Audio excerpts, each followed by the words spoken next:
సత్యమన్న చూసుకుంటాడు అన్నారు.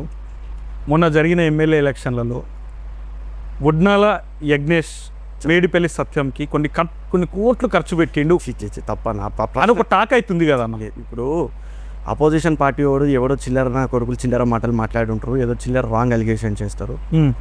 నేను ప్రమాణం చేసి చెప్తున్నా, నన్ను ఇంతవరకు నేను చూసినంత వరకు కూడా ఇన్ని ఏళ్ళ అంటే నాకున్న పరిచయంతో కావచ్చు, ఇప్పుడు మేము అంటే సీరియస్గా నేను విన్నది చెప్తున్నా, ఉడ్నాల యజ్ఞేష్ మేడిపల్లి సత్యంకి 2-3 కోట్లు ఖర్చు పెట్టిండు, ఆయన గెలుపులో కారణం యజ్ఞేష్ది కీలక పాత్ర అని ఒక చాలా టాక్ విన్నా. సో దీనికి ఏమంటారు? చాలా తప్పు అన్నాయి. ఈ ప్రశ్ననే తప్పు. ఫస్ట్ నేను ఈ ప్రశ్న ఖండిస్తున్నా. ఓకే.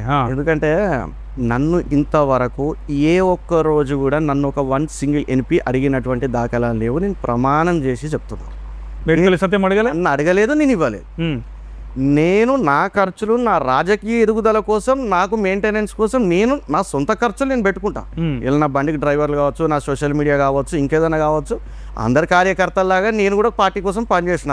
పార్టీకి గుర్తిస్తుంది ఎవడు ఎక్కువ పని చేసిండు, ఎవడు తక్కువ పని చేసిండు అనేది పార్టీకి గుర్తిస్తుంది. డబ్బులు అనేది అది తప్పు, అవాస్తవము. నాకు ఏదున్నా సత్యమనే లిఫ్ట్, సత్యమన అడుగు జాడలో నడుస్తా. అన్న ఏడిదాకా తీసుకపోతే ఆడిదాకా అన్నకు తోడుగా ఉంటా. ఒక తమ్ముడిలాగా, ఒక శిష్యునిలాగా అన్న కోసం పనిచేస్తా. ఓకే. ఇప్పుడే కాదు, ఇంకా రానున్న ఎలక్షన్లలో అన్నని మంత్రి అయ్యేలాగా కూడా నేను చూసుకునేలాగా నాకు ఆశ. ఓకే. అన్న మంత్రి అయ్యేదాకా కూడా నేను కొట్లాడతాను.